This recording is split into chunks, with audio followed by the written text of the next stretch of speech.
What's up, guys? Brian with HappyThumbsGaming here, welcoming you back to more LEGO Star Wars The Skywalker Saga. This is level 5. Now this is Podracing story with a twist. We do get a couple of trophy achievements and some unexpected items as well. I'll talk a little bit more about those as those go on, but you can see we get 4 of the 6 Kyber bricks. We do get that true Jedi status, and we also unlock a couple mini kits and a challenge too. What? All right, I got a little sidetracked here, started going for this Kyber comment and realized, nah, I better stick with it and go right to the story bits. So we're gonna float, continuing right where we left off from in the last video and roll up to This is Podracing, which kicks off a nice little cutscene. This is Jess! Go back?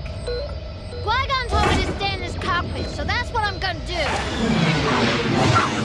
Bravo flight, let's get in close.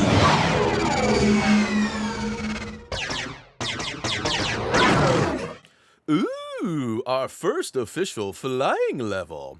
As the pod racing level we already played wasn't exactly flying. Now, speaking of which, right off the bat, we hit the L1R1 to avoid being attacked from behind. That's actually part of a challenge that we're going to unlock here. You will likely do it too. So there's a couple of mini kits and a couple of challenges that are almost impossible to miss.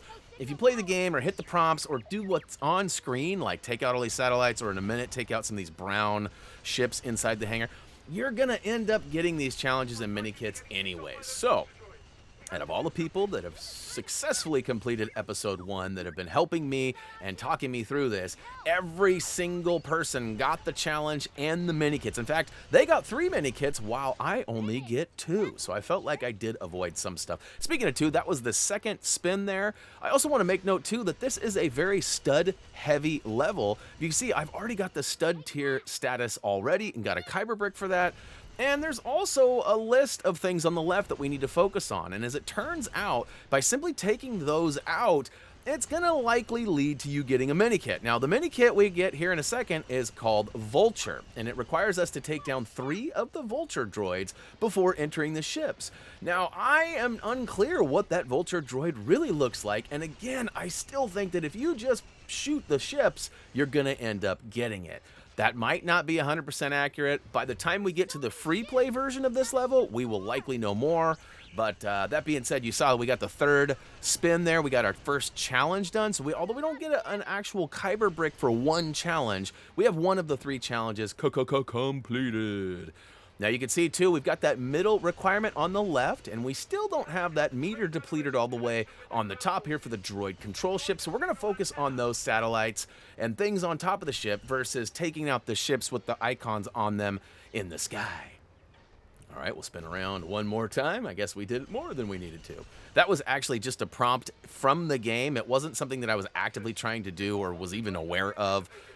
In fact, the guide currently online did not have the challenges written there, and Tyler was busy, and so was Gray, so I was not able to get those prior to starting this level, which normally I know that, but check it out. I believe one of these that I take out in the next couple of seconds is one of the vultures, but maybe all 10 of those top icons. Are those vultures? Help me out, guys. If you know more Star Wars stuff than me, let me know in the comments and help me out. Here we go. It's cued the cutscene. I've officially depleted the meter and got all of the ships and satellites on the left. I find myself on the outskirts here, and as I spin around again, what the crap? I got a mini kit. It threw me off, so I went and checked it out, and it's the Vultures mini kit. Now, truth be told, I recorded Gray playing through this as well on the day before I was able to get it, and he got the mini kit in the exact same spot. So at first I thought this was just an unmissable mini kit that if you just got the ship depleted, it was going to happen. But that's not the case. Kirsten actually got it earlier. Now, another mini kit can be found right here by taking out these brown ships. That's probably not the right term for it, so I apologize for all you Star Wars guys out there. But ultimately, take out all the brown ships that you see coming in the hangar and inside this area here, and you'll yield another mini kit. In fact, you can see 4 of 10, 5 of 10, 6 of 10. And I also got the blue stud tier status too. Now, on the left, there is a rather large sort of ship there with some shooters and a sort of a red outline. Not the red icon with the caution, but the red. You can see it there. It's all by itself. It's much bigger than everything else. If I shoot that, that's another mini kit. And you think you're some kind of Jedi? That's right. We've got a true Jedi status.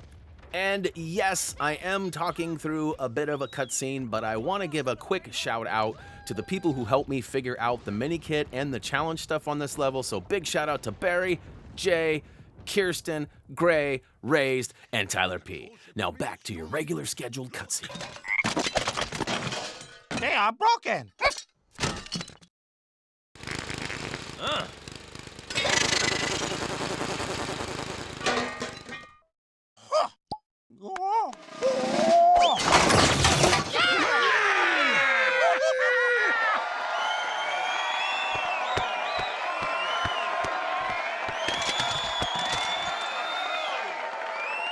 Congratulations on your election, Chancellor.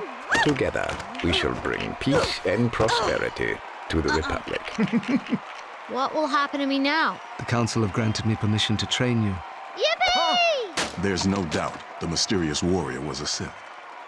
Always two there are. A master and an apprentice.